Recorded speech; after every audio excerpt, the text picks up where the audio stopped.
நினைச்சிருக்கீங்க கர்த்தர் ஆசீர்வதிச்சு வச்சிருக்கிறாரு, நீங்க சந்தோஷப்படுறது நல்ல ஒரு விஷயம் தான். அதே நேரத்தில் உங்களை அவர் சோதிக்கிறார் என்பதை நீங்க அறிய வேண்டும்.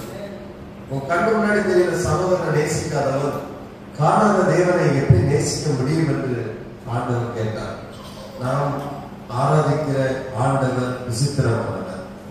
அவர் ரொம்ப அற்புதமான தேவனா இருக்கிறார்.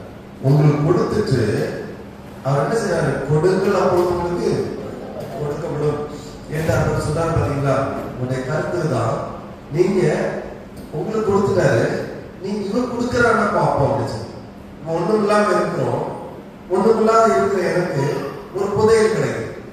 என்ன கிடைக்குது? ஒரு புதையல் கிடைக்குது. எனக்கு புதையல் கிடைச்சிச்சுன்னா நான் யாருக்குமே ஒரு புதையல் கிடைக்குது, ஒரு இடத்துல இருக்குது அப்படின்னா என்ன பண்ணுவேன்? அவசர அவசரமா கூட்டம் முடிச்சுக்கிட்டு விசுவாசிகள் யாருன்னு சொல்லாம அமுக்கமோ பெரிய செய்யறது என்ன பண்ணுவேன்? அழகா தோண்டி எடுத்து படி டிக்கில போட்டுட்டு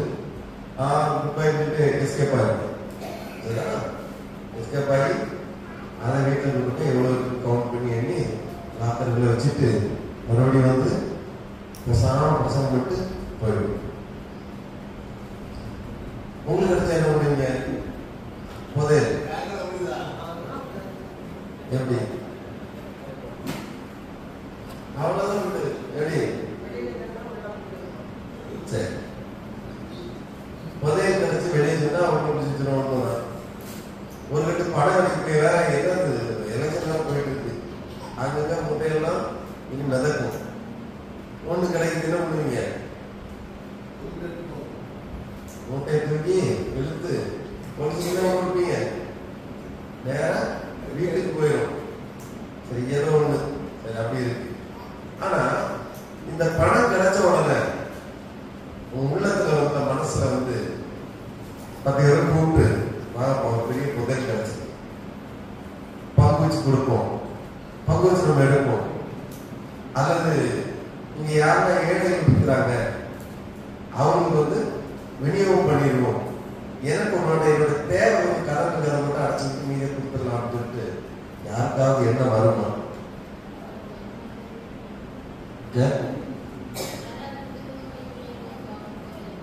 கொடுக்க எப்படி?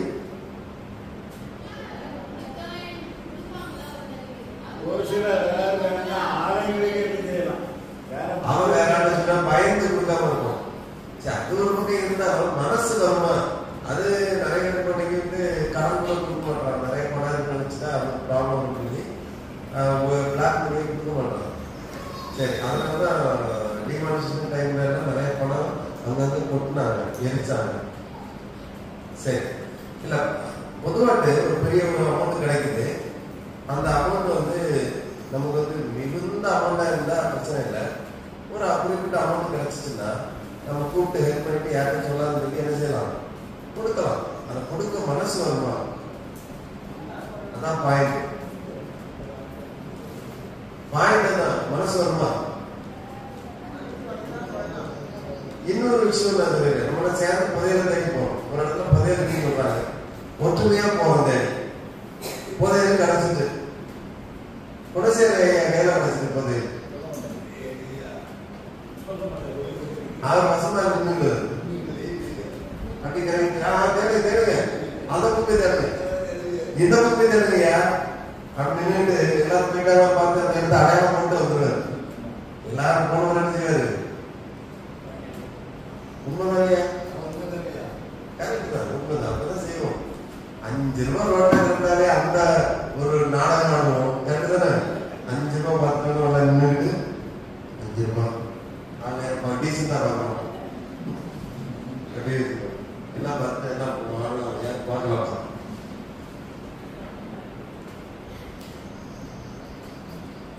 ஏன்னா முன்னாடி எனக்குள்ளது சொல்லிடக்கூடாது, அதுக்காக தோற்றாரு. மனிதனுடைய ஆசை அவன் என்ன பண்ணுவான்னா, அவனுக்கு அந்த ஆசையை என்ன பண்ணுவான்? எதையாவது பண்ணிட்டு புதையெல்லாம் விடவே மாட்டான், எங்கேயும் சொல்ல மாட்டான், கமுக்கமா வச்சு நடந்த ஒரு சின்ன நிகழ்வு மட்டும் சொல்லுவோம். நாங்களாம் வேலை பார்த்துருந்த டைம்ல ஒருத்தர் போன் வந்தவுடனே எல்லாமே மாறிடுச்சு. எல்லாம்னா எப்படின்னா அவருடைய ஆக்டிவிட்டிஸ் நடவடிக்கை எல்லாம் மாறுது. ஒழுங்கா பேசிக்கணும், திடீர்னு என்னடா அவருடைய பேசலாம் மாறுது, ஆள் மாறும், ஒரு மாதிரி வைக்கிறான். நான் வந்து லீவு அப்படின்னு சொல்லிட்டான். என்னடா இவனுக்கு ஏதோ ப்ராப்ளமா, நல்லா தானே இருந்தான், மத்தியானம் லீவுட்டா அப்படின்ட்டா அவனுக்கு ரொம்ப நெருக்கமான யாரையும் ஒருத்தரை கூப்பிட்டுட்டு 2 பேருமா லீவ் போட்டு இருக்காங்க. எங்களுக்கு ஒன்றும் புரியாது. என்னடா திடீர்னு போயிட்டானே, எதுவுமே சொல்லாம போக மாட்டானே அப்படின்னு ஒரே எண்ணம் திங்கே இருந்துருக்கோம். ஃபோன் தானே வந்துச்சு. அப்படி தலைவர் போயிட்டு சுத்திக்கிட்டு சாயங்காலம் வந்தார். என்னப்பா செய்தி, எங்க போனீங்க? அது வந்து 1 லட்சம் ரூபாய் எனக்கு நம்பர் விழுந்துருந்து ஃபோன் வந்துச்சு. எவ்வளோ? 1 லட்சம். 1 லட்சத்துக்கு நம்மளால யாருமே தெரியாத மாதிரி போயிட்டான். ஒரு கோடி பேர் என்ன பண்ணிருப்பான்? அவ்வளவுதான். 1 லட்சம் ரூபாய் வாரம் விழுந்துன்னு நீ போயிட்ட. ஒரு வார்த்தை எனக்கு சொல்லியிருந்தா அது பேக்காது, ஏமாத்தணும் சொல்லியிருப்பான். நான் உடனே அப்படியா, நான் உடனே நீ சொல்ல நான் சொல்றீங்க அப்படின்னு. அதில் என்ன அப்படின்னா, ஒன்ன ஒரு இடத்துல கூட்டு போயிருப்பாளா? ஆமா. அங்க ஒன்ன மாதிரியே ஒரு 50 பேர் இருந்திருப்பாங்களா? ஆமா, இருந்தாங்க. அப்புறம் எல்லார்ட்டையும் ஆதார் பேங்க் கேட்டாங்களா? ஆமா கேட்டாங்க. இல்லாதவங்க படம் கொண்டு வர சொன்னாங்களா? சொன்னாங்க. ஒரு பாலிசி இருக்கு எடுங்கன்னு சொன்னாங்களா? சொன்னாங்க. நீங்க செத்தவங்க 1 லட்சம் உங்க வீட்டுக்கு கிடைக்க சொன்னாங்களா? சொன்னாங்க. உயிரோட இருக்க கிடைக்காத ரூபா செத்தவரை இருக்கையா? உனக்கு பாலிசியை வாங்குறதுக்கு தான் அவங்க கேட்டு. உனக்கு போன் வரும்போது இப்படி பேசிப்பாங்க. நான் உங்க ஒரு 50 நம்பரை உங்க ஊர்ல செலக்ட் பண்ணியிருப்போம், உங்க டிஸ்ட்ரிக்ட்ல. அதுல சிறந்த நம்பரா உங்க நம்பர் வந்திருக்கு. உன் நம்பர் சிறந்த நம்பரா, மொக்க நம்பர் அது அப்படி சொல்லிப்பானா? ஆமா சொன்னாங்க. ஏன்ட்டு கேட்டா உன அரைச்சல் மிச்சா இருக்கா? எவ்வளவு ரூபா செலவு? 300 ரூபாய் செலவு. வேற 10,000 ரூபாய் எடுத்துக்கோங்களா? ஒரு ஆளுக்கு பாலிசி 60 வருது. ஒரு ஆளுக்கு பாலிசி, நான் செத்து போறேன்னா என் குடும்பத்துக்கு 1 லட்சம் ரூபாய் கிடைக்கும். 1 லட்சம் ரூபாய் 60 ரூபாய்க்கு தான் பாலிசி ரிலீஸ். ஆக்சிடென்ட்ல இறந்துட்டேன், 1 லட்சம் ரூபாய் கிடைக்கும். இதே இது ஒரு 670 ரூபாய் போட்டீங்கன்னா ஒரு 6 லட்சம் 7 லட்சம் கிடைக்கும். இது 1000 பாலிசி, டெத் பாலிசி சொல்லுவாங்க. 1000 2000 போட்டீங்கன்னா நமக்கு பல லட்சங்கள் கிடைக்கும். அப்படி பாலிசி நிறைய இருக்கு. அதுக்காக ஒரு ஆள் பாலிசி போட்டு ஆளை கொண்டு போடுறாரு. ரூல்ஸ் அண்ட் ரெகுலேஷன் இருக்கு. சரி, ஆக்சிடென்ட் பாலிசி அப்படின்னாரு, திடீர்னு இறந்து போயிட்டாரு. அதுக்கான காரணங்களை காரணம் அந்த ரூபாய் இந்த பிள்ளைகளுக்கும் குடும்பத்துக்கும் என்ன செய்யும் வந்து சேர்க்கும். வாகன பாலிசி போடும்போதே அந்த ஆளுக்கு சேர்த்து அந்த பாலிசி போடுறாங்க. சிலவங்க போட மாட்டாங்க, லட்சியம் போடுவாங்க. கூட 300 ரூபாய் சேர்த்து போட்டாங்கன்னா அந்த ஆளே இறந்து போயிட்டாலே ஏதாவது ஒரு ஆயிடுச்சுன்னா அந்த ரூபா நம்ம வீட்டுக்கு போகும். இந்த ஒரு 1 லட்சம் ரூபாய்க்கு ஒன்னு யாருக்கும் தெரியாத போயிட்டாங்க. 1 கோடி 2 கோடி கிடைச்சா நம்மளால எப்படி இருப்போம்? அல்லேலூயா. இதுதான் மனுஷனுடைய வாழ்க்கை. இங்க ஆண்டவர் என்ன சொல்றாங்க? ஏழைக்கு இறங்குறவன் கர்த்தருக்கு கடன் கொடுக்கிறார். அப்ப நம்ம ஒரு பணக்காரன் அல்லது ஒரு பணத்தை நமக்கு ஆண்டவர் கொடுக்கிறாருன்னா எதுக்கா இருக்கும்? யோசிக்கிறது. கர்த்தர் கொடுத்தாரு, நம்ம மட்டும் பாடி குதிக்கிறது. ராத்திரி ஒரே பாட்டு, தன்னாரே உதிப்போமே திரு சபையோரே கவி பாடி பாடி தந்தாரே உதிப்போமே. தந்தாரு தந்தாரு யாரு? கடவுளுக்கு தந்ததுனால துதிப்போம், தரலன்னா மிதிப்போமே நம்மளால பாட்டு. அப்போ தந்ததுனால துதிப்பு. அப்ப ஏன் தந்தார் ஆண்டவர் என்பதை நம்ம உணராவிட்டால் அந்த பணம் நமக்கு என்ன செய்யாது, அனுபவிக்க வாய்ப்பு குறைவா இருக்கும். இல்லைன்னா கணக்கு ஆடிட்டு நம்ம இந்தியாவில் அல்லது உலகத்துல கொஞ்சம் ரூபா நமக்கு வருதுன்னா கவர்மெண்ட் என்ன செய்யணும்? கணக்காடணும். உனக்கு இந்த வருமானம் எப்படி வந்தது, இந்த வருமானத்தை எப்படி செலவிட்டாய் என்று சொல்லி கணக்காடணும். அப்புறம் கரெக்டா ஒரு சம்பாதிச்சா இப்படிதான் வரும், அவங்களுக்கு ஒரு கணக்கு உண்டு. அதே மீறி வருதா வருமானத்துக்கு மிஞ்சின சொத்து குவிப்பு வழக்கம் சொல்லி நிறைய உள்ள போனது. உனக்கு இவ்வளவுதான்ப்பா வருமானம், 50,000 சம்பளம், உனக்கு இவ்வளவு ரூபாய் எப்படி வந்துச்சு? அப்ப நீ தவறான முறையில சம்பாதிச்ச பணத்துக்கு அவங்க என்ன செய்யறாங்க? அரெஸ்ட் பண்றாங்க. புரிஞ்சவங்களுக்கு அந்த பணத்தை கூட யாரும் என்ன செய்ய மாட்டாங்க, இழக்க விரும்ப மாட்டான். ஆனா ஆசீர்வதித்து வைத்திருந்தார். எளியவர்களையும் கஷ்டப்படுறவங்களையும் செய்ய கொஞ்சமாச்சும் நினைங்க என்பதுதான் அர்த்தம். வேதம் சொல்லுகிறது, பரிசுத்தவான்களுடைய குறைகள் அவர்களுக்கு என்ன செய்யுங்க, உதவி செய்யுங்க. பரிசுத்தவான்கள் யாரு? விசுவாசிகள் அசுத்தவான்களா? தேவ பிள்ளைகள். காமனா நீதிமன்றம் தேவ பிள்ளைகளுடைய குறைகள் என்ன செய்யுங்க, உதவி செய்யுங்க. ஊழியர்கள், விசுவாசிகள், இப்படி எல்லாரும் அடங்குவாங்க. தேவ பிள்ளைகளுடைய குறைகள் என்ன செய்யணும், உதவி செய்யணும். காசுக்காரனோ கஷ்டப்பட்டவங்க முன்னாடி கண்ணு முன்னாடி அலைங்க என்ன செய்யணும், கரம் நீட்டணும். அந்த வழியை நீங்க கடந்துதான் வந்திருப்பீங்க என்பதை உணர வேண்டும், உணர வேண்டும். அதாவது கண்ட சகோதரத்தில் அன்பு காட்டாதவன் காணாத தேவனத்தில் எப்படி அன்பு காட்ட முடியும் சொல்றான். உனக்கு இவங்க பார்க்கிற கஷ்டப்படுறவனையே ஒரு அன்பு காட்ட முடியலையே அப்படிங்கிறார். சரி, அடுத்தபடியாக சொல்லப்பட்டிருக்கிறது, அந்நியரை உபசரிக்க நாடுங்கள். அந்நியர்னா யாரு? அந்நியர்னா நமக்கு தெரியாத ஒரு நபர், நமக்கு முன்பின் அறிமுகம் இல்லாதவர் என்பதுதான் அது பொருள். அப்ப அந்நியரை உபசரிக்க நாடுகள் அப்படின்னா, இந்த நாட்கள்ல நான் ஏற்கனவே சொல்லியிருந்தது போல மற்றபடி போனவரை நம்ம உபசரிக்க கூடாது, கொஞ்சம் கவனமா இருக்கணும். வீட்டுக்குள்ள ஏற்பது கவனம். பட் உபசரிப்பு என்பது என்னன்னா, ஒருவேளை வீட்டுக்கு முன்னாடி சாப்பாடோ கஷ்டப்பட்டு கேட்டாச்சுன்னா முகம் போடாம எடுத்து தள்ளி நின்று மேல கொடுக்கணும். உண்மையை சாப்பிட உட்காந்து சாப்பிட்டு வேணா முகத்துல உட்காந்து சாப்பிடணும். வீட்டுக்குள்ள இருந்து விடாது. நம்ம யாருக்கு தெரியாது, டேஞ்சர். ஏன்னா ஏமாத்து வேலைகளும் நிறைய நடக்கிறதுனால மாயப்பொடி தூரம், மிளகா பொடி தூரம், என்ன தெரியும் மயக்க மருந்து கொடுக்குறான்னு நிறைய பேர் சொல்றாங்க இல்லையா. அதனால நம்ம ரொம்ப கவனமாகவும் விழிப்பாக இருக்கணும். உதவி செஞ்சவங்களுக்கு எல்லாத்தையும் எழுதி கொடுத்துடக்கூடாது.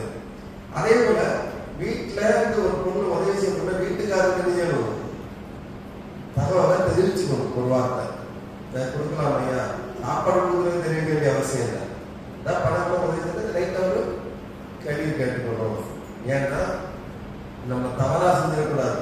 அவங்களுடைய பெர்மிஷன் நம்ம செஞ்சுட்டோம்னா உதவிதான செஞ்சோம்னா அப்புறம் அங்கிருந்து உதவி வராது, பிரச்சனை தான் வரும். அதனால அது ஒரு வார்த்தை போனா இருக்குல்ல கேட்டுக்கணும். அப்படி இல்லையா அதுக்காக வெயிட் பண்ணணும். இல்லை அதுக்கு ஏதாவது ஒரு ஐடியா பண்ணுவீங்க. ஏற்கனவே சொல்லியிருந்தீங்க உதவின்னு யார் வந்தா இந்த மாதிரிலாம் கொடுக்கலாமா, அந்த குரூப்ல வச்சு எடுத்து வச்சு அவங்க பெர்மிஷன் வாங்கி வச்சுக்கணும். குடும்பத்துல அது ஒரு நல்ல ஒரு பழக்கமாக இருக்கும். அப்ப அந்நியரை உபசரிக்க நாடுங்கள் என்று பவுல் நமக்கு சொல்லுகிறார். அது 1 பேதுரு 4ஆம் அதிகாரத்தை வாசிக்கும் பொழுது 9-10 வாசிப்பார்கள். 1 பேதுரு 4ஆம் அதிகாரம் 9-10. முறுமுறுப்பில்லாமல் ஒருவரை ஒருவர் உபசரியுங்கள். அவர்கள் பெற்ற வரத்தின்படியே நீங்கள் தேவனுடைய பற்பல கிருபைகளை ஈவுகளை பகிர்ந்து கொடுக்கும் நல்ல உக்கரானக்காரர் போல ஒருவருக்கொருவர் உதவி செய்யுங்கள். அப்ப இங்க பணம் மட்டும் இல்ல உதவி, இன்னொரு விஷயமும் பவுல் சொல்றாரு, என் பேரு சொல்றாரு. என்னன்னா முறுமுறுப்பு இல்லாம ஒருவருக்கு உதவி செய்யுங்க. உதவியே செய்யும்போது சும்மா இவருக்கு வேற வேலையே இல்லை, அப்படி முறுமுறுக்க கூடாது. சும்மா இவருக்கு வேற வேலையே இல்லை, வயசானவங்க வாய் வச்சு சும்மா இருக்கிறதே இல்லை. நீ இதுக்கு உதவி செய்யாம இருந்திருக்கலாம், இதுக்கு நீ என்ன தெரியுமா உதவி செய்யாம இருந்திருக்கலாம். நீ சொல்லால அடிச்சதுக்கு உதவி செய்ய அது காயப்படுத்தும். தீயினால் சுட்டப்பன் உள்ளாரும் 6 நாள் சுட்டவள். அது ஒரு குரல் தான் நமக்கு தெரியும். எனக்கு ஈஸியா புரியும். பாத்தீங்களா, தீயினால் சுட்டப்பன்னா 1000 எங்க உள்ளே 1000 கோபம் இருக்கு. 5 நோல் கொடுத்துட்டா 5 நோல் நினைஞ்சிடும் 1000. 4 நாள் சுட்டப்பன் என்ன செய்யாதான் ஆறுங்க, அது உள்ளே கிடக்கும். நான் வார்த்தையை பேசணும் என்ன செய்யணும், அளந்து பேசணும் சொல்லுவாங்க. என்ன பேசணும், அளந்து நல்ல வார்த்தை தானா தரமா இருக்க பார்த்து பேசணும். இல்ல அது உள்ள ஆறவே செய்யாது அப்படின்னு தலைவர் சொன்னார். சரி, அப்போ முறுமுறுப்பு இல்லாமல் செய்வது என்பது என்னன்னா ஆண்டவருக்கு நம்ம செய்யணும். ஆண்டவருக்கு செய்கிறோம். ஒரு மனுஷனை பார்த்தா ஆண்டவரா பார்க்கணும், அப்பதான் செய்யவே முடியும். தேவன் தானே இருப்பாரோ, இவரும் பக்கத்து வீட்டு வீட்டாச்சு அப்படின்னு நினைக்க கூடாது. இப்ப அவர் என்ன பண்ணிட்டு இருக்காரு, கஷ்டப்படுறாரு. உதவி செய், இருக்கிறத உன்னால முடிஞ்சத செய். அப்புறம் சொல்றாரு, அவரவன் பெற்ற வரத்தின்படி அப்படின்னு சொல்ல வர கருத்தை பார்க்கும் பொழுது வரங்களின் மூலமாக, இந்த வரங்கள் மூலமா என்ன உதவி செய்ய முடியும் அப்படின்னு போட்டிருக்கு. நீங்கள் தேவனுடைய பற்பல கிருபை உள்ள ஈவுகளை பகிர்ந்து கொடுக்கும். உங்கள்கிட்ட என்ன கிருபை இருக்கு, என்ன கிருபை இருக்கு? ஆலோசனை சொல்ற கிருபை இருக்கா? அப்ப அதை கொடுங்க. நமக்கு என்ன, நமக்கு என்ன, நமக்கு என்ன அப்படி இருக்காம ஆலோசனை சொல்ல கொடுங்க. நானா பாத்தீங்கன்னா, நீங்க சீக்கிரம் போனதுக்கு சில நேரம் சர்ச்சை முடிச்சு சீக்கிரம் கிளம்பணும். கிளம்புற நேரத்துல யாருக்கா ஒரு வீட்டுக்கு போகணும் அப்படின்னு ஒரு எண்ணம் உள்ளத்துல வந்துடும். இந்த வீட்டுக்கு போகணும் சொல்லி திடீர்னு எண்ணம் வந்து அவங்க போயாச்சுன்னா 5 நிமிஷம் அவனை எப்படி பார்த்துட்டு போகலான்னு பார்த்தா சுமார் 5 மணி நேரம் அவங்க வீட்டிலே இருந்து பேசிட்டு இருக்கு. கொஞ்சம் அவங்களுக்கு ஏன்னா போனாங்க சிச்சுவேஷனே வேற மாதிரி இருக்கு. அப்ப அவங்களுக்கு நிறைய ஆலோசனை கொடுக்க வேண்டியது. ஆசைப்படாம நேரம் தானே, கொஞ்சம் நேரம் தான் அவங்களுக்கு எல்லாம் சொல்லிடு. இந்த மனம் என்ன செய்யுது, மாறுது. இல்லை யாராவது சொல்லுவாங்க, உடம்பு சரியில்லாம இருக்காங்க, ஜோமனை வாங்க, சில கேட்பாங்க. எனக்கு அது கூட ஓகே, நாளைக்கு சரியாயிடும். இன்னொன்று, மனசு சரியில்லாம இருக்கேன், சத்தெல்லாம் போல இருக்காங்க, இல்லை ஊரை விட்டு போயிடலாம் அப்படின்னு உடனே அவங்கள மீட் பண்ணிடுவாங்க. ஏன்னா உடம்பு சரியில்லாம வந்தா ஒன்று கிடந்தாலும் என்ன செய்யாது, ஒன்றும் செய்யாது. ஆஸ்பத்திரி பார்த்து தானே இருக்காங்க, ட்ரீட்மெண்ட் எடுத்தாலும் இருக்காங்க, ஒன்றும் செய்யாது. பேய்பிடி மனசு சரியில்லாம இருக்காங்க, முதல்ல போய் பாருங்க. ஏன்னா அந்த ஆள் செஞ்சிடும், தற்கொலை செஞ்சிடக்கூடாது, ஊரை விட்டு ஓடிடக்கூடாது, அவருக்கு ஒரு ஆண்டவர் இருக்கிறார், ஆதரவு கூட்டன்னு சொல்லி அறியப்படுத்த வேண்டும். அங்க மணிக்கணக்காக உட்கார்ந்து நாங்கள் பேசுவோம். பேசலாம் என்ன மரம் இருக்கு, என்ன திரும்ப வந்திருக்காரு, எனக்கு ஜெபிக்க தெரியாதியா, எனக்கு பேச தெரியாதியா, எனக்கு பாட தெரியாதியா அப்படி சொல்ற விட்டுட்டு என்ன உங்களால முடியும், ஒரு வசனத்தை எடுத்து பேச முடியுமா, பேசுங்க, அவங்களுக்கு உதவியா இருக்கும். ஒரு பாட்டு பாடி ஒரு ஜெபம் பண்ண முடியுமா அவங்களுக்காக, பண்ணுங்க, அது அவங்களுக்கு உதவியா இருக்கும், ஆறுதலா இருக்கும். கூப்பிட்டு என்னாச்சு உங்களை ஒரு மாதிரி உங்களை பார்க்கிற 2 நாளா கேளுங்க, விசாரிங்க, அது ஒரு ஊழியம். அல்லேலூயா. செஞ்சு பாருங்க, மிகுந்த ஒரு ரசத்தை கிடைக்கும். செஞ்சு பாருங்க, அற்புதமாக. பிள்ளைங்களே, அப்படி ஒருவருக்கு ஒருவர் பணம் காசு மட்டுமல்ல, சும்மா இந்த மாதிரி கிருபைகளை நீங்கள் கொடுத்து உதவி செய்யலாம் என்பதை அவர் சொல்றாரு, பேதுரு சொல்றாரு. அடுத்து பாத்தீங்கன்னா யோபு புஸ்தகம் 31ஆம் அதிகாரம் 32ஆம் வசனத்தை வாசிக்கலாம். யோபு 31:32.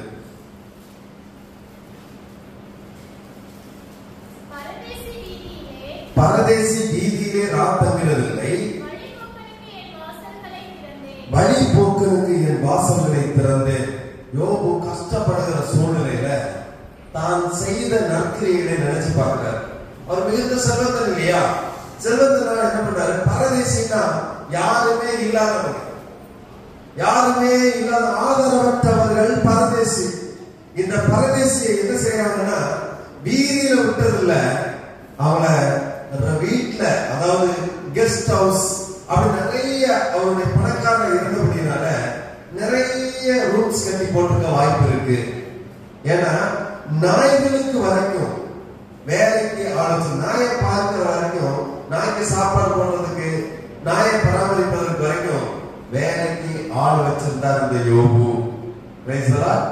அப்போ இந்த பரதேசி வீதியிலே ராத் தங்குவதில்லை அப்படின்னா, வீதியில ரோட்ல தெருவுல நான் இருக்கும்போது, நல்லா வாழும் போது நான் ராத் தங்க விட்டதில்லை, இரவு தங்க விட்டதில்லை.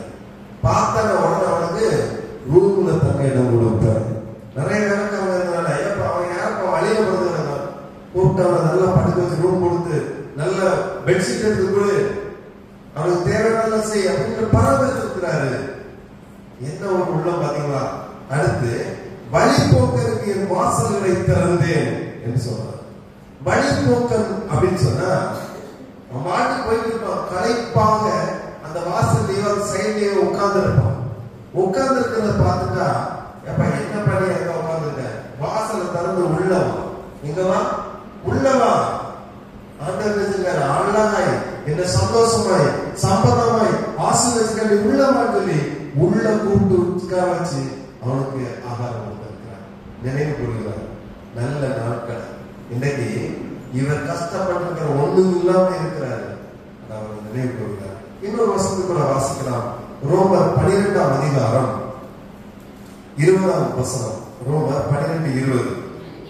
அன்றியும் உன் சத்துரு பசியா இருந்தால் அவனுக்கு போஜனம் கொடு, அவன் தாகமாய் இருந்தால் அவனுக்கு பானம் கொடு.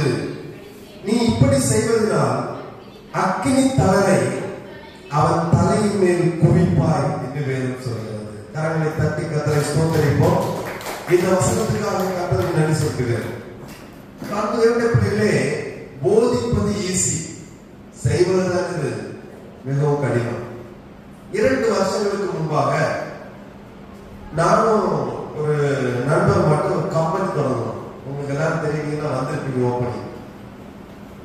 அந்த கம்பெனியை நம்முடைய பாராளுமன்ற எம்பி விஜய் வசனம் மூலமாக நம்ம அந்த கம்பெனியை ஓபன் பண்ணணும். அந்த கம்பெனி அழகாக ஓடும் தருணத்துல எனக்கும் அவருக்கு கொஞ்சம்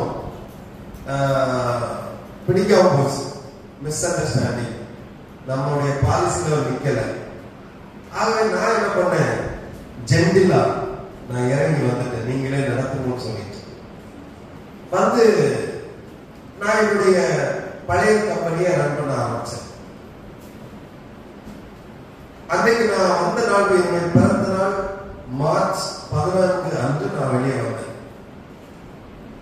சோ 2 வருஷம் ஆச்சு. நான் வெளியே இருந்து நிறைய உதவிகள் செஞ்சேன். அந்த ஆளுக்கு தெரியாது நான் தான் உதவி செஞ்சேன். நிறைய சப்போர்ட் பண்ணேன். ஏன்னா உள்ள வேலை பார்க்குற எல்லாருமே எனக்கு தெரிஞ்சவங்க. குறிப்பிட்ட நாள் வந்துச்சு. இப்ப போன வாரம் எனக்கு பிறந்த நாள் வந்துச்சு. ஒரு காலையில வருது. அந்த கம்பெனில இருந்து ஒரு பையன் போனோம், அங்க அசிஸ்டண்டா இருக்கிற பையன், அண்ணே எங்களுக்கு ஒரு உதவி செய்ய முடியுமா, என்ன உங்க கம்பெனில இருந்து ஒரு 10 பேரை எங்க கம்பெனிக்கு அனுப்பி தருவீங்களா? ஒரு மணி நேரம் பேங்க்ல இருந்து ஆள் வராங்க லோனுக்காக. இங்க வேலை இல்லை, கம்பெனியில யாருமே கிடையாது. வரும்போது மிச்சம் காலியா இருந்தா பேங்க்ல இருந்து வருவாங்க, லோன் கொடுக்க மாட்டாங்க, உதவி செய்வீங்களா? நான் என்ன பண்ணேன், இது அந்த மனுஷன் கூப்பிட்டு தான் நல்லா இருந்திருக்கும் நினைச்சிட்டு, இல்லப்பா என்னால உதவி செய்ய முடியாது, இங்க அர்ஜென்ட் ஒர்க் ஓடிட்டு இருக்கு, இப்ப வேற காரணம் இருக்குன்னா அவன் அதோட 1 hour அங்க வர்றதில்லை, அப்புறம் அப்படி மதிய நேரம் லீவ் போட்டுருவான், இது சரிப்பட்டு வராது, நீ வேற ட்ரை பண்ணுங்க அப்படின்னு சொன்னான். வேற எந்த எண்ணத்துலையும் கிடையாது. அப்புறம் மறுபடியும் போன் பண்ணி, நான் ப்ளீஸ் நான் ரொம்ப ரொம்ப அர்ஜென்ட், கரெக்டா 12 மணிக்கு இங்க பேங்க்ல இருந்து வந்துருவாங்க. சரி அப்ப ஒண்ணு செய்யறேன், நான் வரேன், கூட கொஞ்சம் பேர் கூட்டிட்டு வரேன், நீ வண்டியை அனுப்பணும். வண்டியை அனுப்புனாங்க. நாங்களாம் சேர்ந்து போயிட்டு மிஷின்ல உட்கார வச்சுட்டு நான் நின்று பார்த்துட்டு இருந்தேன். எப்படி கிட்டத்தட்ட ஒரு 3/4 மணி நேரம் நின்றுருக்கும். பார்த்துட்டு எல்லாம் முடிச்சுட்டு கிளம்புறேன். அப்ப அந்த குறிப்பிட்ட நண்பர் அங்கே இல்லை. ஏன்னா அவருக்கு லோன் கிடைக்கிறது, வேற யாருக்கோ பேருக்கு அவங்க லோன் எடுக்கிறாங்க. இந்த விஷயங்கள்லாம் விசாரிச்சுட்டு அவங்களுக்கு நெருங்கினவங்களே இருந்தாங்க. ரொம்ப ஃபீல் பண்ணாங்க. உங்களை நீங்க வரமாட்டீங்கன்னு நினைச்சோம், உதவி செய்ய மாட்டீங்கன்னு நினைச்சோம், உண்மையிலே நீங்க கிரேட்டா அப்படி இப்படி ஆர்டர் பண்ணுங்க, என்ன பெரிய தவறு நினைச்சு நல்லதான் உதவி நீங்க என்ன அப்படின்னு சொல்லிட்டு வந்துட்டு முடிச்சுட்டு வந்துட்டோம். மறுநாள் வந்து போன் பண்றாரு. அவர் போன் பண்ணி வேலை செய்யறோம், அண்ணா உண்மையே உங்களை நான் பாராட்டுறேன், ஆச்சரியமா இருந்தேன், இவ்வளவு பண்ணியிருக்கவங்களுக்கு எதிராட்டு நீங்க எல்லாம் நஷ்டப்பட்டு போனீங்க, அவனுக்கு போய் உதவி செய்ய வந்தீங்க பாருங்க, உண்மையில உங்களை பத்தி எல்லாரும் பேசினாங்க, ஆச்சரியமா இருந்து நீங்க தான் உண்மையில ஆண்டவர் இல்லை அப்படின்னு அவரு சொன்னார். நான் ஆண்டவர் சமூகத்துல சொல்றேன். அல்லேலூயா. இப்ப ரெண்டாவது நடந்து சொல்றேன், நீங்க தான் உண்மையில ஆண்டவர் இல்லை. நம்ம ரத்தத்துல ஊறிட்டு அடிச்சாலும் வரைக்கும் நம்ம அதை படுவோம். சோ அதனால வெறும் பேச்சால இல்ல, உண்மையிலே நம்ம செஞ்சுட்டு இருக்கோம். இதுக்கு முன்னாடி ஒரு கப்பல் ஒர்க் பண்ணோம். அவங்களும் இன்னைக்கு என்ன செய்யறாங்க, அண்ணன் ராமன் வந்திருக்காங்க. அவர்கிட்ட கேட்டுப்பாங்க, அவர் வேலைக்கு விட்டது சரி, அவருக்கு முன்னாடி ஒரு ஆள் வேலைக்கு டைம் பண்ணது சரி, அவர் கடைசி வரைக்கும் இன்னைக்கு வரைக்கும் நன்மை செஞ்சுட்டு இருக்கேன். அந்த முதலாளிக்கு அந்த விஷயம் தெரியாது, நான் நன்மை செய்யறது என்ன துரோகியாவே இன்னைக்கு நினைச்சிட்டு இருக்கேன். நேற்று வரைக்கும் நன்மை செஞ்சுட்டு கேட்டு பாருங்க. இன்னைக்கு காரணம் சங்கடப்பட்டாங்க, நீங்க இவ்வளவு செய்றீங்க நம்பி, ஆனா அவங்க உங்களுக்கு உங்களை நல்லதா நினைக்கவே இல்லை. பிரச்சனை நமக்கு என்னன்னு அந்த காரணம் ஆண்டவர் நமக்கு இருக்காரு. எவ்வளவு சொன்ன காரணம் ஆண்டவர் நமக்கு இருக்காரு. உதவி எனக்கு எங்க வரும், பரத்திலிருந்து எனக்கு உதவி வரும். அவங்க என்ன செய்வாங்க செய்யறோம், அப்படிதான் நடமாட கொண்டிருப்போமே. அவன் ஒரு உதவி செஞ்சு என்ன செஞ்சிருக்கணும், நம்மளால சைலண்டா செஞ்சிருக்கணும். அல்லேலூயா. அதான் ஆண்டவர் விரும்புறாரு. அன்றியும் வசனவாசிங்க ரோமர் 12:20, அன்றியும் உன் சத்துரு பசியாய் இருந்தால் அவனுக்கு போஜனை கொடு, அவன் தாகமாய் இருந்தால் அவனுக்கு பானம் கொடு. நீ இப்படி செய்வதனால் அக்கினி தளரை அவன் தலையிலே புகைப்பாய். அப்படின்னா அர்த்தம்னா, நீ உன்னுடைய சத்துருக்கு நீ என்ன செய், அவனுக்கு போஜனை கொடு, பசியா இருந்த சாப்பாடு கொடு, அவனுக்கு தாகமா இருந்தா தண்ணியை கொடு, குடிக்க கொடு. இதுல என்னங்க பழிவாங்குதல் இருக்கு, கஷ்டப்படும்போது அது உதவி செய். சத்துரு பார்க்காத, மனுஷனா பாரு. இங்கே வேத வசனம் சொல்லுது. இப்படி நீ செஞ்சேன்னா அந்த நேரத்தில் அவன் தலையில என்ன பண்ணுவா இருக்கும், அக்கினி தளர். அப்படின்னா அக்கினி அந்த அடுப்புல இருக்கும் இல்லையா, அக்கினி தளர், அதாவது கறி துண்டு அப்படி எரிஞ்சு பல பல பல பல தீயா இருக்கு பாத்தீங்களா, இத தலையில வச்சது மாதிரி இருக்கும் அவனுக்கு. ஏங்க நான் தண்ணி தானே கொடுத்தேன், நான் சாப்பாடு தானே கொடுத்தேன், ஏன்னா தீயா கொடுத்தேன் அப்படின்னு சொல்றாங்க. அந்த அளவுக்கு அவனுடைய மண்டையில உரைக்கும், நான் அவனுக்கு தீமை செஞ்சேன், அவன் எனக்கு நன்மை செஞ்சிருக்கிறான், நான் எவ்வளவு பெரிய ஆளு, மோசமான ஆளுங்கிற அந்த உணர்வான அந்த தருணத்துக்கு அப்படி சொல்லி வேதவசனம் சொல்றாங்க. ஏழைக்கு இறங்குகிறவன் கர்த்தருக்கு கடன் கொடுக்கிறான். அடுத்த வசனத்தை கூட வாசிக்கலாம். யோபு புஸ்தகம் 29வது அதிகாரம், யோபு 29 13 வரைக்கும் வாசிக்கலாம். கெட்டு போக இருந்தவனுடைய ஆசீர்வாதம் என்மேல் வந்தது, விதவையின் இருதயத்தை கெம்பீரிக்க பண்ணினேன், நீதியை தரித்துக் கொண்டேன், அது என் உடுப்பாய் இருந்தது, என் நியாயம் எனக்கு சால்வையும் பாகையுமாய் இருந்தது, நான் குருடனுக்கு கண்ணும் சப்பானிக்கு காலுமாய் இருந்தேன், நான் எளியவர்களுக்கு தகப்பனாய் இருந்து நான் அறியாத வழக்கை ஆராய்ந்து பார்த்தேன். கரங்களை தட்டி கர்த்தரை ஸ்தோத்திரிப்போம்.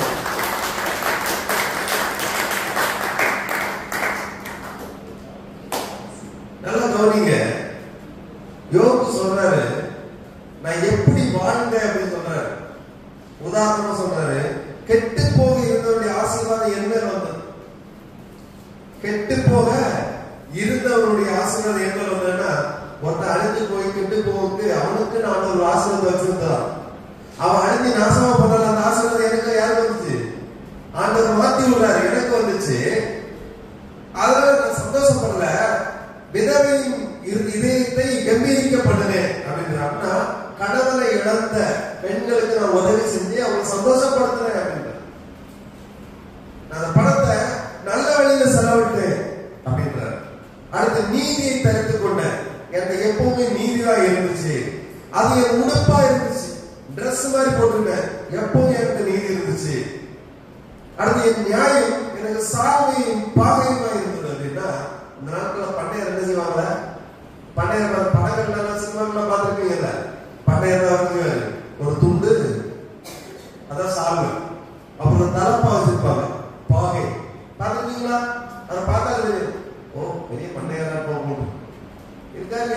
அப்படி டிஃபரெண்டா. அப்ப இவரு அப்படிதான் இருந்திருக்காரு. யோபு எப்படி இருந்திருக்காரு? அப்படிதான் இருந்திருக்காரு. அப்படி என்னுடைய நியாயம் என்னுடைய சார்மையும் பாதையுமா இருந்தது அப்படின்றார். அப்ப நியாயமா பேசியிருக்காரு, நியாயமா நடந்திருக்காரு அந்த மனுஷன், நியாயமா பார்த்திருக்காரு அந்த மனுஷன். ஒவ்வொரு மனுஷனுக்கும் நியாயமானது செஞ்சிருக்காரு.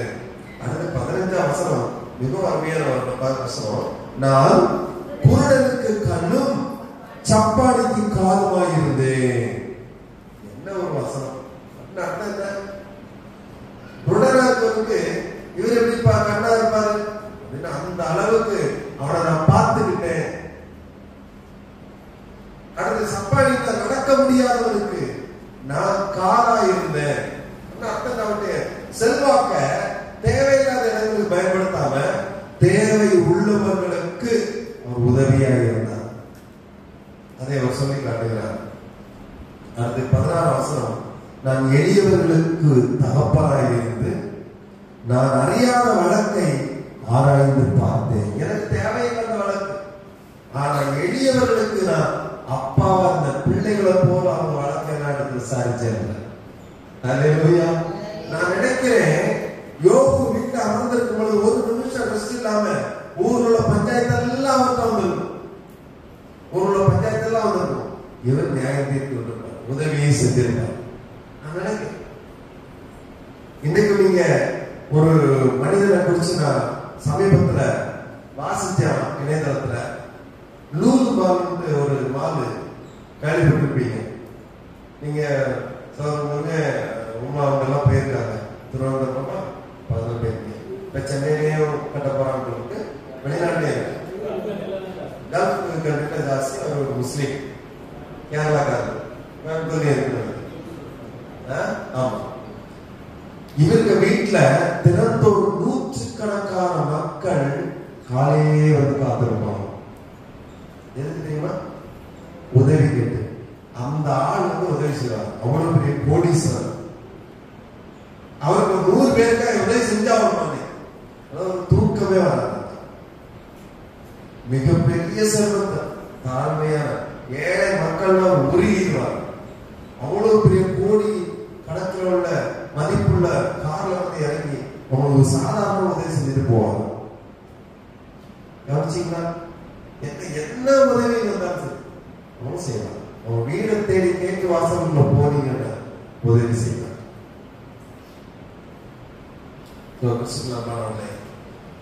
நமக்கு ஆண்டவர் நம்மள ஆசீர்வதிப்பை எதற்கு அப்படின்னா, நமக்கு முன்னாடி கஷ்டப்படுறவங்கள நாம எப்படி பார்க்கிறோம் என்பதற்காக. நம்மளுக்கு வசதி இல்லை, ஆனா முயற்சி எடுக்கிறோம், ஏதாவது பண்ணணும். நேற்று நேரத்தில் இன்னொரு சம்பவம் நடந்துச்சு. எங்க கம்பெனி ஒருத்தர் 3 நாள் வேலை செஞ்சிருக்காரு. 3 நாள் வேலை செஞ்சு அவர் எங்க கம்பெனியே தங்கி வேலை செய்யறாரு. வெளியூர் தென்காசி தாண்டி ஏதோ ஒரு ஊர் சொன்னார், அங்க போனோம். இவர் என்ன பண்ணிட்டாரு, சம்பளம் வாங்கி பணத்தை தொலைச்சிட்டாரு. 3000 சக்திக்கு தான் வரும். பணத்தை எடுத்தேன்றாரு, வச்சேன்றாரு, யாராவது எடுத்துட்டாங்கன்றாரு, புரியல. அவரு பஸ்ல எல்லாம் போயிட்டு எனக்கு இந்த விஷயம் தெரியாது. நான் ஒரு வேலை விஷயமா பண விஷயமா நான் வெளியே போயிருக்கேன். அப்புறம் ஒரு இன்சார்ஜ் போட்டு அவங்க கொடுத்துருக்காங்க, அவங்க வாங்கியிருக்காரு. வாங்கி எங்க மிஸ் பண்ணாரு தெரியல, விட்டாரு, தெரியாது. சாயங்காலம் இவருக்கு ஒரு 4 மணிக்கு அங்கிருந்து கிளம்புனாதான் வீட்டுக்கு ஒரு 8 மணிக்கு வந்து சேர முடியும். அதனால மோஸ்ட்லி சனிக்கிழமை ஆயிடுச்சுன்னா அவர் 4 மணிக்கு கிளம்புவார் வழக்கம். இப்ப 6 மணிக்கு ஒருத்தர் போன் பண்ணி சொல்றாரு, நான் வெளியே கம்பெனியில இல்லை. சொல்றாரு, இப்படியாக்கும் இந்த அண்ணனுக்கு பணம் தொலைஞ்சு போச்சான், சம்பளம் வாங்க பணம் தொலைஞ்சு போச்சான். கவர்ல வாங்கி எங்க வச்சாரு ஞாபகம் இல்லை, தேடி எல்லாம் பார்த்துட்டாங்க, கிடைக்கல, ரொம்ப துக்கத்தில் இருக்கிறாரு அப்படின்னு. நான் உடனே உள்ள ஒரு பையனை வித்தியாசம் கொடுத்து அவன் கூப்பிட்டு, என்ன பண்ணி அவன் இவ்வளவு நேரம் வச்சிருக்கேன், ஒரு 4 மணி சொல்லக்கூடாது, அவன் முதல்ல தெரியும் தானே. என்ன ஒரு எவ்வளவு சம்பளம், 3000 2000 வருமா, ஒரு 1000 2000 கொடுத்தா வீட்டுக்கு அனுப்பி வேண்டியது. அப்புறம் பார்த்துக்கலாமே. அவன் இவ்வளவு நேரம் அந்த படையை வச்சு யாராவது கொடுப்பாங்களா? எந்த காலத்துல ஒருத்தரும் கொடுக்க மாட்டான், கொடுக்கவே மாட்டான். எதுக்கு இதெல்லாம் வச்சிருக்க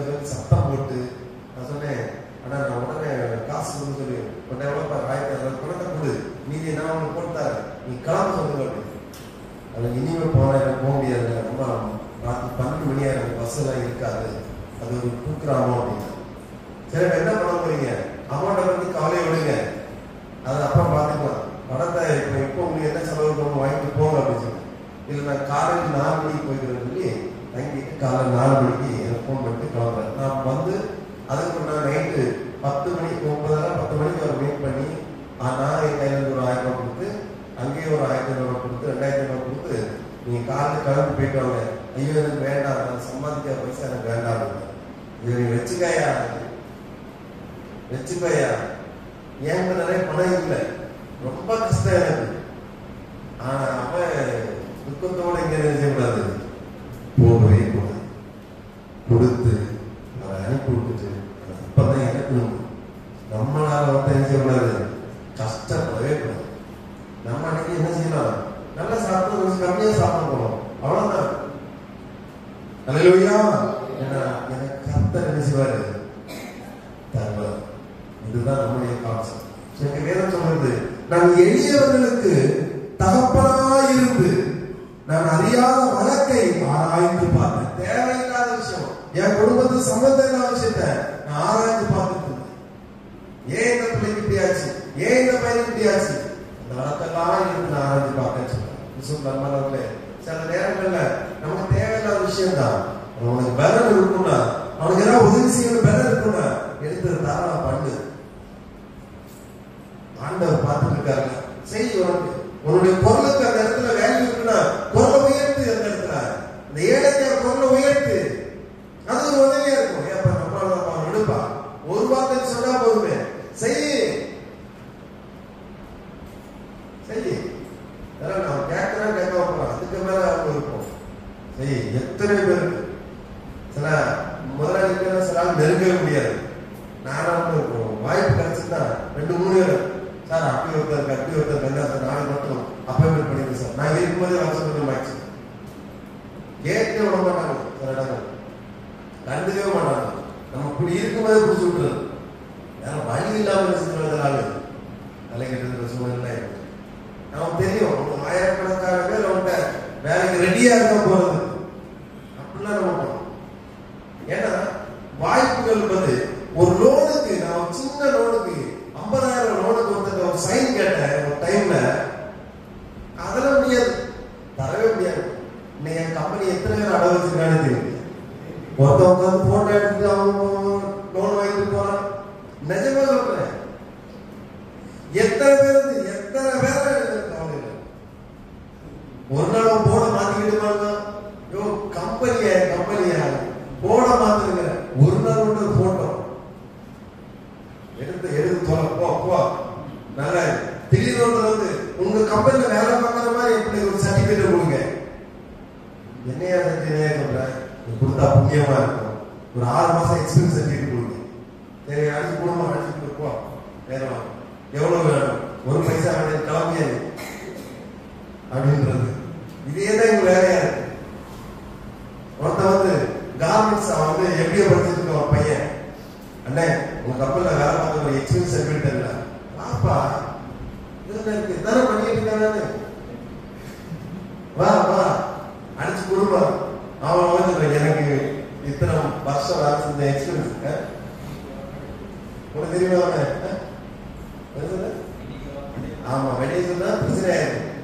ஆனா என்ன செய்யறது, ஏழைக்கு இறங்குறவன் கர்த்தருக்கு கடன் கொடுக்கிறான். அல்லேலூயா. அவன் நல்லா நம்ம நினைக்கிறான், நினைக்காம ரெண்டாவது பிரச்சனை, நம்மளால நினைஞ்ச முடியும், சின்ன உதவி செய்ய முடியும், நம்ம அதை செய்யணும். வெறும் வாக்கால இல்ல, செயலால செய்யணுங்கிறதுக்காக பெருமைக்காகவும் என்ன தூக்கி நீங்க சிலையை வச்சுருக்காங்க, சரியா, கட்டோட்டத்தை வச்சிருக்கா இல்லையா, அதுக்காக சொல்றது. யார வெளியே கட்டோட்டுக்கு போயிட்டாங்க. சரி, அடுத்து மத்தேயு எழுதின சுவிசேஷம், இனிமேதான் விஷயமே இருக்கு. மத்தேயு எழுதின சுவிசேஷம் 25ஆம் அதிகாரம்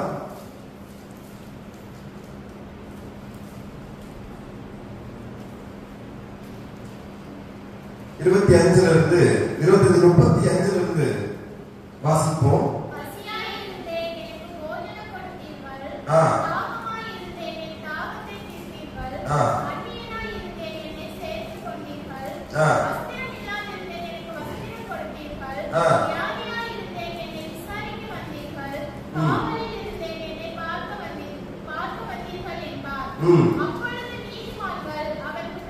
அப்பொழுது நீதிமான்கள் அவருக்கு பிரதியுத்தரமாக, ஆண்டவரே, நாங்கள் எப்பொழுது உம்மை பசியுள்ளவர்களாக கண்டு உமக்கு போஜனம் கொடுத்தோம், எப்பொழுது உம்மை தாகமுள்ளவர்களாய் கண்டோம், எப்பொழுது உம்மை அந்நியராக கண்டு உம்மை சேர்த்துக் கொண்டோம், எப்பொழுது உம்மை வஸ்திரம் இல்லாதவராக கண்டு உமக்கு வஸ்திரம் கொடுத்தோம், எப்பொழுது உம்மை வியாதி உள்ளவராகவும் காவலில் இருக்கிறவராகவும் கண்டு உம்மிடத்தில் வந்தோம் என்பார்கள். அதற்கு ராஜா பிரதியுத்தரமாக, மிகவும் சிறியவராகிய என் சகோதரனான இவர்களில் ஒருவனுக்கு நீங்கள் எதை செய்தீர்களோ அதை எனக்கே செய்தீர்கள் என்று மெய்யாகவே உங்களுக்கு சொல்லுகிறேன் என்றார்.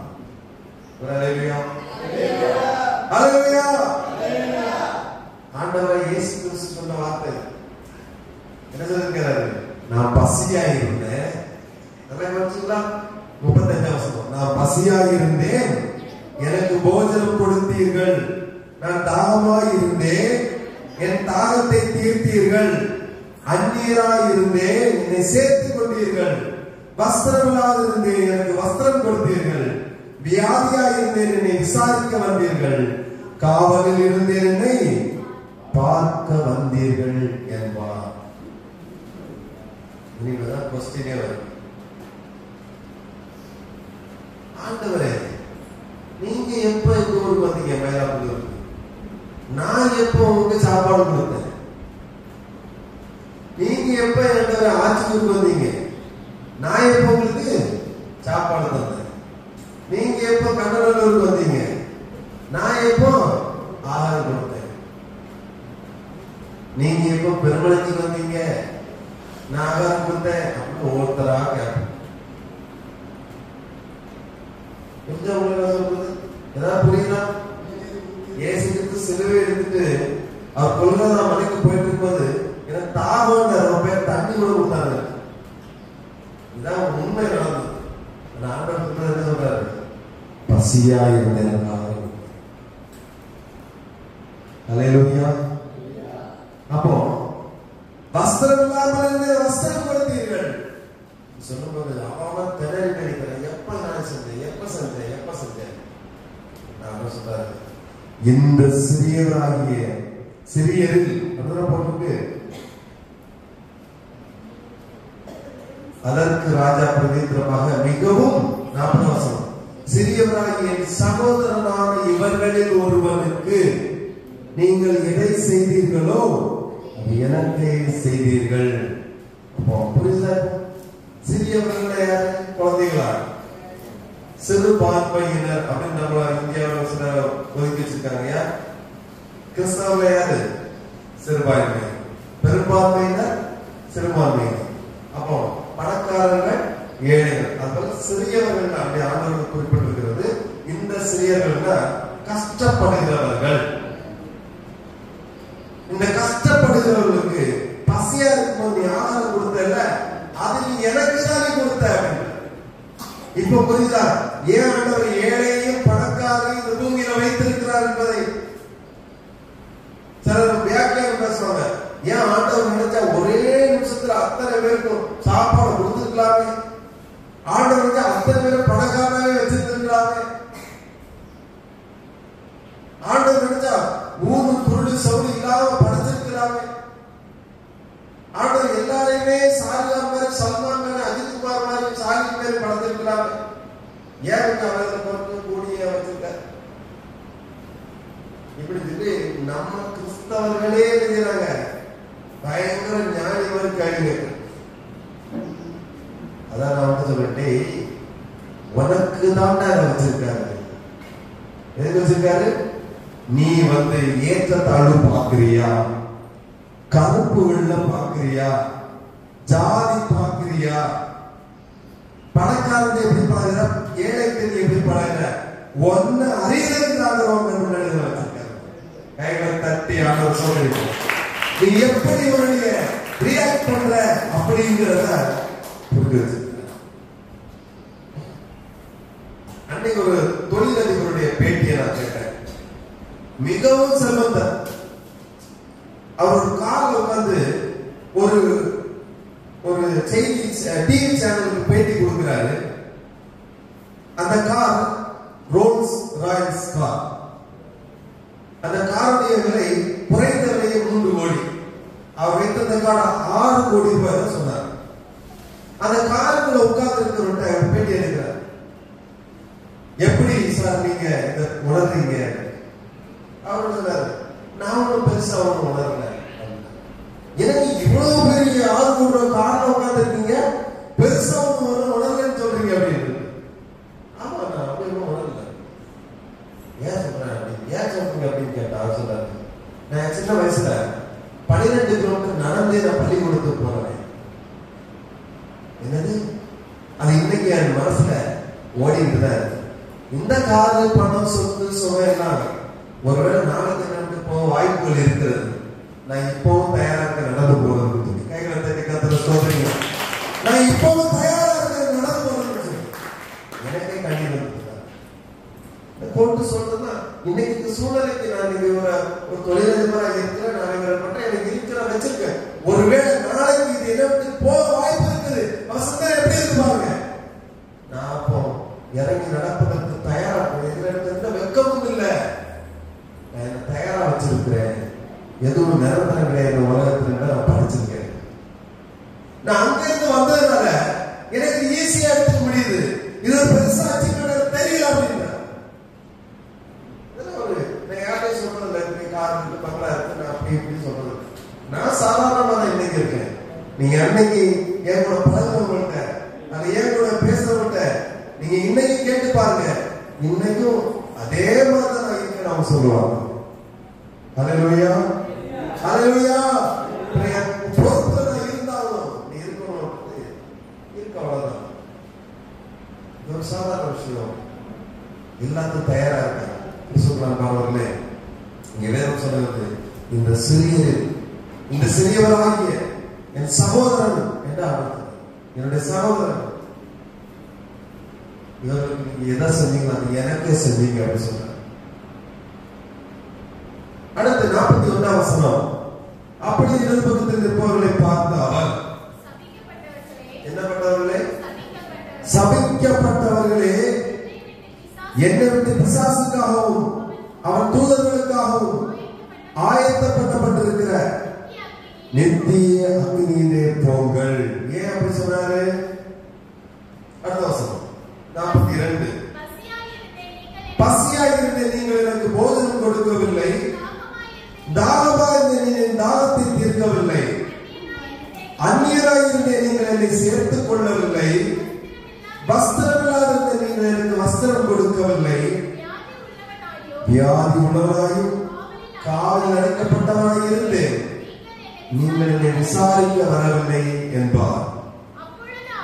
அப்பொழுது அவர்களும் அவருக்கு பிரதியுத்தரமாக, ஆண்டவரே, உம்மை பசியுள்ளவராகவும் தாகமுள்ளவராகவும் அந்நியராகவும் வஸ்திரம் இல்லாதவராகவும் வியாதி உள்ளவராகவும் காவல் அடைக்கப்பட்டவராகவும் நாங்கள் எப்பொழுது கண்டு உங்களை உதவி செய்யாதிருந்தோம் என்பார்கள். அப்பொழுது அவர் மிகவும் சிறியவராகிய இவர்களில் ஒருவனுக்கு நீங்கள் எதை செய்யாதிருந்தீர்களோ அதை எனக்கே செய்யாதிருந்தீர்கள் என்று மெய்யாகவே உங்களுக்கு சொல்லுகிறேன் என்றார். அந்தபடி இவர்கள் நீதிமான்களோ ஒரு கரங்களை தட்டி ஆண்டவர்கள் இப்போ நாம இன்னைக்கு நாளைக்கோ நாளை கழிச்சோ அடுத்த வாரம் அடுத்த வருஷம் நாம உன்னுடைய உயிர் என்ன செய்யலாம்? உன்னுடைய உயிர் என்ன செய்யலாம்? என்ன துக்கம் உயிர் பெருங்க. ஏன் எப்படி நல்ல ஒரு கயிறை வாங்கி கட்டி போடுவீங்க, உயிர் இருக்கும்.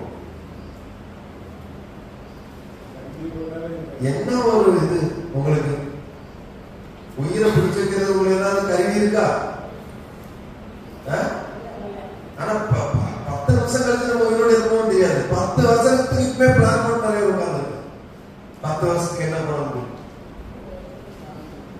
யாரும் சகோதரர் இருக்க நோட்டீஸ்ல வாங்க தம்பி வாங்க.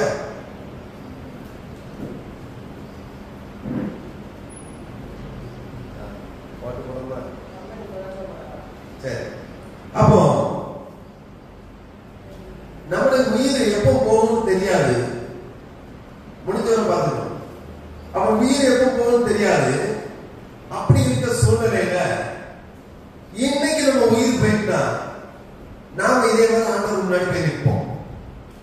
வாடா தம்பி வா அப்படின்னு வரா. அல்லேலூயா.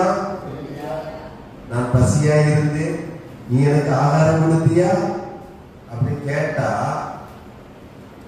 யாருக்கா நான் 2 பேருக்கு ஆகாரம் கொடுத்தேன்னு சொல்றதுக்கு ஏதாவது ரெக்கார்டு இருக்கு நம்மள்ட்ட? கொஸ்டின் போட்டு பார்ப்பா. இன்னைக்கு நான் செத்து போறேன், நாம எல்லாருக்கும் மண்டே போறோம். என்னையா ஒரு 10 வருஷம் கூட வாழணும் ஆசைப்பட்ட சர்ச்சுக்கு வந்தா சாவு பத்தி பேசிட்டு இருக்கையா நீ? 6 சாவு 100 சாவு, செத்து ஆகணும். பிறப்பு இறப்பு இந்த உலகத்துல நேதி ஆண்டவர் கரெக்டா படிச்சுட்டார். நீங்க எத்தனை கோடி சொன்னாலும் சரி நீங்க உங்களால தக்க வைக்க முடியாது. சோ நீங்க மறித்து இல்ல நான் மறித்து ஆண்டவர் முன்னாடி நிற்கும் போது ஆண்டவர் கேட்பார், பசியா இருந்த ஞானம் கொடுத்தியா கேட்டா சொல்லுங்க. என்னால சொல்ல முடியுங்க கொடுத்தேன்னு சொல்லிட்டு ஐயா தூக்காண்டா இருந்தாலும் மனசுக்குள்ள சொல்லுங்க. என்னால சொல்ல முடியும் தைரியமா? நான் கொடுத்துருக்கேன். வஸ்திரம் வாங்கி கொடுக்க காசு இல்லை, ஆனா நான் ஆகாரம் கொடுத்துருக்கேன், தண்ணி கொடுத்துருக்கேன்னு சொல்றது மட்டும் அல்லேலூயா சொல்லலாம். ஆனால் நம்ம சம பரலத்து போறது நிச்சயம் கையை தட்டி கத்துற சோதனை பண்ணுங்க. அல்லேலூயா. Super super super. நம்ம உண்மையிலே பாராட்ட வேண்டிய விஷயம். நம்ம சபை தண்ணி கொடுத்துருக்காங்க. ஆனா என்னமோ தெரியல, அந்த தண்ணி வர்ற நாள் மட்டும் அந்த பைப் மூட்ல அடி கொடலாம் உடையிறது மட்டும் ரொம்ப கஷ்டமா இருக்கு.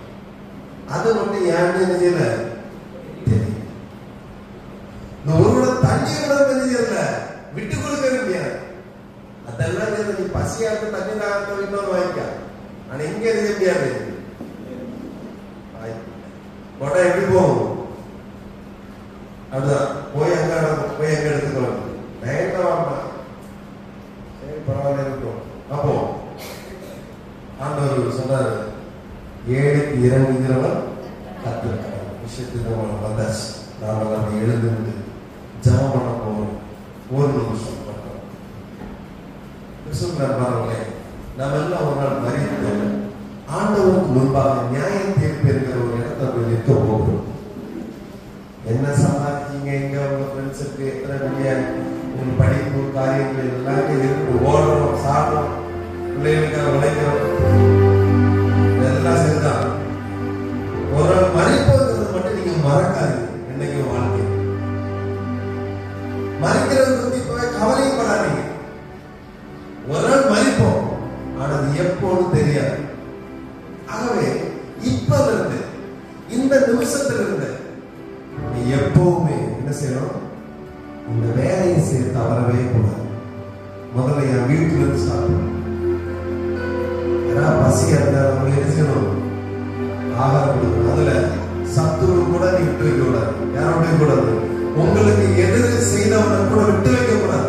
நீங்க நேரடியாக உதவி செய்யாட்டாலும் யாரும் ஒருவருக்குள்ள நீங்க உதவி அனுப்பிடுறது. நீங்க யாரும் தெரியாதவங்க பரவாயில்ல, நம்ம சத்துரு கூட பசியா இருக்க நீ அறிஞ்சீங்கன்னா விடவே கூடாது. ஏனென்றால் அது தேவ சாயல் இருக்கக்கூடிய மனுஷன். பசியா இருக்காங்க நீ திருப்தி நடந்து போங்க. வஸ்திரம் இல்லாதவங்க அவனோட 2 இருந்தா கொடுத்துருங்க. உங்களோட 100 தருவார் நான் சொல்றேன். ஆனா 100 தருவார். ஒன்றை இழந்தீங்கன்னா சில அது இட்டு போய் நஷ்டம் கூட வீட்டை விட்டு வெளியே போட மாட்டாங்க, தூரம் போட மாட்டாங்க. கொடுத்துருங்க.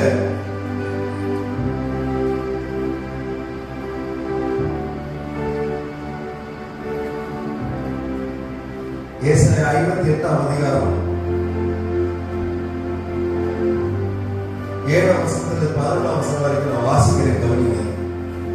பசியுள்ளவனுக்கு ஆகாரத்தை பகிர்ந்து கொடுக்கிறதும், துறந்துள்ள சிறுமையானவனை வீட்டிலே சேர்த்துக் கொள்கிறதும், வஸ்திரம் இல்லாதவனை கண்டால் அவனுக்கு வஸ்திரம் கொடுக்கிறதும், உன் மாம்சமானவனுக்கு உன்னை ஒழிக்காமலும் இருந்து இருக்கிறதும் அல்லவோ எனக்கு உகந்த உபவாசம் என்று சொல்றது.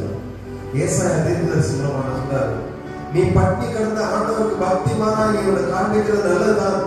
ஆனால் எனக்கு அதை விட உகந்தது என்ன தெரியுமா? நீ பசி உள்ளவருக்கு ஆகாரம் கொடுப்பது எனக்கு சிறந்தது சொல்றார். சிறந்த உபவாசம் சொல்றார். உன் செயல்களினாலே ஒரு உதவி 100 ஜெபத்துக்கு சமம் சொல்லப்படுறது. உதவி செய்யாத ஜெபம் வேஸ்ட். அடுத்தவனுக்கு அப்பொழுது விடியற்கால எழுப்பி போல உன் வெளிச்சம் எழுப்பி உன் சுகவாழ்வு சீக்கிரத்தில் துடித்து உன் நீதி உனக்கு முன்னாலே சொல்லும். கர்த்தருடைய மகிமை உன் மேல் உன்னை பின்னால் காக்கும். அப்பொழுது நீ கூப்பிடுவாய். வசனத்துக்கு அவன் 7ஆம் வசனம் 9ஆம் வசனம். அப்பொழுது நீ கூப்பிடுவாய், கர்த்தர் பருவத்திலும் கொடுப்பார். நீ சத்தமிடுவாய், இதோ நான் இருக்கிறேன் என்று சொல்லுவார். நுகத்தடியையும் விரல் நீட்டுதலையும் நிபசொல்லையும் நீ உன் நடுவில் அகற்றி பசி உள்ளவனிடத்தில் உள்ள ஆத்மாவை சாய்த்து சிறுமைப்பட்ட ஆத்மாவை திருப்தியாக்கினால் அப்பொழுது இருளிலும் வெளிச்சம் ஒதித்து உன் அந்தகாரம் மத்தியானத்தை போலாகும். கர்த்தர் நித்தம் உன்னை நடத்தி மகா வறட்சியான காலங்களில் உன் ஆத்மாவை திருப்தியாக்கி உன் எலும்புகளை நிலவுள்ளதாக்குவார். நீ நீர் பாய்ச்சலான தோட்டத்தை போலவும் வட்டாத நீரூற்றை போலவும் இருப்பார். கரைகளை தட்டி ஹல்லேலூயா.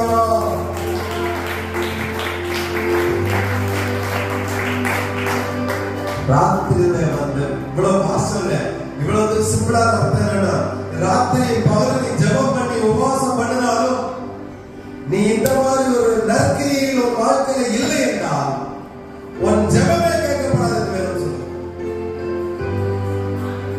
சிம்பிளா ஜெபம் எனக்கு கேட்காதுன்ற ஜெபம் கேட்காது. சுயநல ஜெபம் கேட்கப்படாது. ஆனா நீ என்ன செஞ்சுட்டு இருந்தனா, நீ ஜெபிக்கவே வேண்டாம். உன்னுடைய நீதி என்னுடைய சமூகத்துல வந்து எட்டும். நான் வந்து நித்தம் நடத்துவேன் சொல்றேன். என்ன ஒரு ஆண்டவர் கண்ணோக்கி பார்க்கிறதே. கேமரா எடுத்து போட்டோ எடுத்து போட்டு இன்னொரு உதவி வாங்கணும் அவசியமே இல்லை. நீ உதவி செஞ்சா போதும். கர்த்தரை பார்க்கிறார். அந்த சிறிய ஒருவனுக்கு எதை செய்தாயோ அது எதற்கே செய்தாய். அந்த நிறுவனத்திலே நீ செய்கிற ஒவ்வொரு செயலும் கர்த்தர் கவனிக்கிறார். உங்கள் உட்கார்ந்ததை எழுந்திருக்கிற அறிந்திருக்கிறார். கர்த்தரை நம்பி நன்மை செய். மற்றவங்க பார்க்கணும் அவசியமே இல்லை. கர்த்தர் நீதி வெளிச்சத்தை போல மாற்றுவார். ஹல்லேலூயா ஹல்லேலூயா ஹல்லேலூயா. 2 கொரிந்தியர் 8ஆம் அதிகாரத்துல மக்கதோனியா சபை மக்கள் தரித்திரப்பட்டிருக்கிற அவனுடைய கஷ்டத்திலையும் மகா சந்தோஷமாய் உற்சாகமாய் பரிபூரண சந்தோஷத்தை அவன் கொடுத்தாங்க. அவங்க கஷ்டப்படுற சூழ்நிலையில மக்கதோனியா சபை மக்கள் ஊழியர்களுக்கு உதவி செய்தார் என்று பவுல் குறிப்பிட்டிருக்கிறார். சங்கீதம் 112 5-10 வாசிக்கும் பொழுது இறங்கி கடன் கொடுக்கிறவன் பாக்கியவான் என்று சொல்லப்படுகிறது. பாவைய கஷ்டப்படுற இறங்கி கடன் கொடுக்கிறான் பாருங்க, அவனை ஆண்டவர் கைவிடவே மாட்டார் என்று வேதம் சொல்கிறது. மரண சூழ்நிலையாக இருக்கும்போது உதவி செய்யற ஒருத்தரை கர்த்தர் மறக்க மாட்டார். பழைய தர்மம் தலை காக்கும். தங்க சமயத்தில் என்னது உயிர் காக்கும் தர்மம். உதவி செய்யறது நீங்க மனுஷனுக்கு அல்ல, கர்த்தருக்கு செய்யறீங்க. கண்களை மூடிக்கொண்டு ஜெபம் பண்ணணும். ஹல்லேலூயா ஹல்லேலூயா. ஆண்டவரே, இந்த வேளையில் கூட எங்களை அமிதமாக உம்மை போல மாற்றுங்க, உம்மை போல உயர்த்துங்க, உம்மை போல ஆசீர்வதிங்க. நாங்கள் நற்கிரியைகளை செய்கிறவர்களாக, உம்முடைய நாமத்தை உயர்த்துகிறவர்களாக, பெயர் பிரஸ்தாபத்துக்காக அல்ல. நாங்கள் பரலோகத்தில் வரும்பொழுது நீங்க இந்த கேள்வி கேட்கும் போது விடையுள்ளவர்களா இருக்கிறோம்ப்பா. நீங்க சொல்லணும், நான் ஆகாரம் இல்லாமல் இந்த பசியா இருந்த சாப்பாடு கொடுத்தீங்க சொல்லணும். நான் தாகமா இருந்த தண்ணி கொடுத்தேன்னு சொல்லணும். நான் வஸ்திரம் இல்லாம இருந்த வஸ்திரம் கொடுத்தேன்னு சொல்லணும். கஷ்டப்படுற பிள்ளைகளுக்கு பரிசுத்தவான்களுக்கு நான் உதவி செஞ்சேன்னு சொல்லணும். கஷ்டப்படுகிற பரிசுத்தவான்களுக்கு அவளை குறைவுகள் நான் உதவி செஞ்சேன்னு சொல்லணும். ஏழைகளுக்கு உதவி செஞ்சேன்னு சொல்லணும். என்ன மாற்றுங்க, என் இருதயத்தை மாற்றுங்க, சிந்தையை மாற்றுங்க சொல்லி ஜெபம். இன்னைக்கு நான் சொந்தா கூட நான் திருப்தியா சாப்பிடும் 10 பேருக்கு சாப்பாடு போட்டுக்கிற ஒரு சந்தோஷத்துல சாப்பிடும்.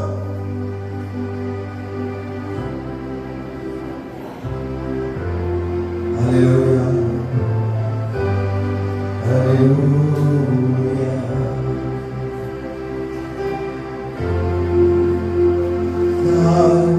தாகம் என்னே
அணைக்கும் கரங்களிலே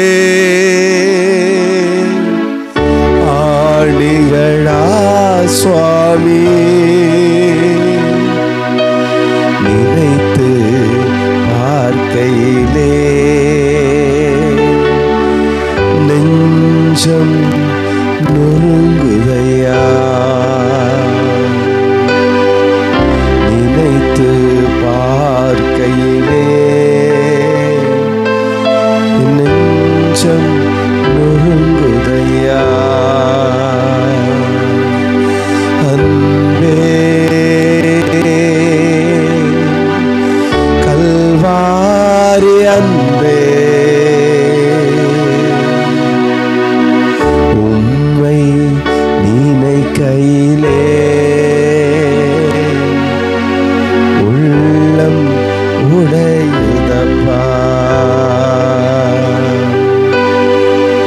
ஆமாண்டவரே,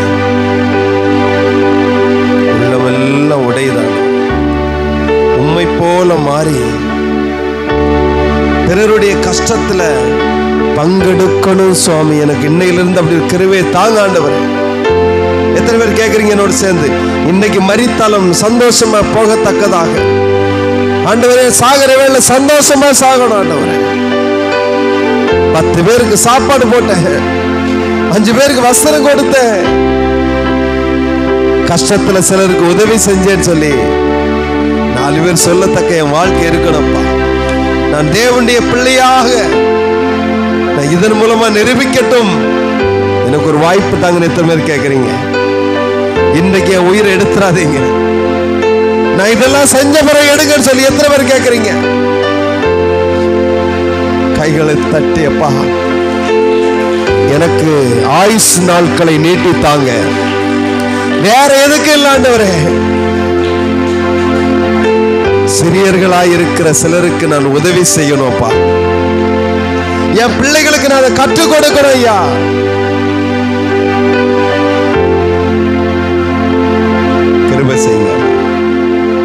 தாருங்கள் ஆண்டவரே. இந்த அருமையான வேளையிலும் கூட இந்த ஆண்டவருடைய வார்த்தையாகிய உம்முடைய வார்த்தையை கேட்ட ஒவ்வொரு பிள்ளைகளுக்கும் நீ இரக்கமும் கிருபையும் செய்வீராக. பல பல சூழ்நிலைகள்ல, வேதனைகள்ல, மன நெருக்கத்துல, மன அமைதி இல்லாம கூட இந்த இடத்துல வந்திருக்கலாம்ப்பா. வந்தது என்னை பார்க்கல, உம்மை பார்க்க வந்திருக்கிறாங்க ஆண்டவரே. ஒரு விசை இறங்குங்க. இந்த சிறிய பிள்ளைகளுக்கு ஒரு விசை இறங்குங்க. இந்த மக்களுக்கு ஒரு விசை இறங்குங்கப்பா. அவருடைய கஷ்டங்கள், வேதனைகள் எல்லாவற்றையும் நீர் ஆராய்ந்து அறிகிற தேவன் அல்லவா. இப்பொழுது வேலை இல்லாத பிள்ளைகளுக்கு வேலைகளை கொடுப்பீராக, வேலைகள்ல நிம்மதி கொடுப்பீராக, நல்ல வருமானத்தை கொடுப்பீராக, விவசாயம் செய்யற பிள்ளைகளை ஆசீர்வதிப்பீராக, கால்நடை வைத்திருப்பவர்களை ஆசீர்வதிப்பீராக, தொழில் செய்கிறவர்களை ஆசீர்வதிப்பீராக. திருமண காரியங்களுக்காக ஆயத்தமாய் கொண்டிருக்கிற பிள்ளைகளுக்கு உம்முடைய கரம், ஆசீர்வாத கரம் கூட இருப்பதாக. குழந்தை பாக்கியத்துக்காக ஏங்கி இருக்கிற பிள்ளைகளுக்கு குழந்தை பாக்கியம், கற்பத்தின் கனியை கொடுப்பீராக. சமாதானத்துக்காக, சந்தோஷத்திற்காக, ஆண்டவரே மன அமைதிக்காக ஜெபிக்கிறவர்களுக்கு இந்த கிருபைகளை அருளுவீராக என்று ஜெபிக்கிறோம். வியாதி உள்ள பிள்ளைகள் உண்டு, சுகத்தை அருளுவீராக. கிருபையை நடத்துங்கப்பா. எல்லா குறைவுகளையும் நிறைவாக்குங்க. கடன் பாரங்கள்ல வந்திருக்கிற பிள்ளைகள் உண்டு, கடனில் இருந்து வெளியே வருவதற்கு உதவி செய்வீராக என்று ஜெபிக்கிறோம். பிள்ளைகளுடைய படிப்பு காரியங்கள், கீழ்ப்படியாத பிள்ளைகள், கீழ்ப்படியாத குடும்பம், எப்படிப்பட்ட ஒவ்வொரு பிரச்சனையில் உள்ள வந்திருக்காங்க ஆண்டவரே. ஒவ்வொருத்தருக்கும் நீங்க கிருபை செய்தரல வேண்டும் என்று ஜெபிக்கிறோம். அப்படி செய்யறமைக்கா நன்றி செலுத்துவோம். தொடர்ந்து ஆசீர்வதி, தொடர்ந்து உள்ள எல்லா பகுதியிலும் கூட இருக்கும். இயேசு நாமத்தில் வேண்டுகிறோம் ஜெபங்கள் நல்ல பிதாவே. ஆமேன், ஆமேன், ஆமேன். உட்காரும். இப்போ வசனம் சொல்லக்கூடிய நேரம்.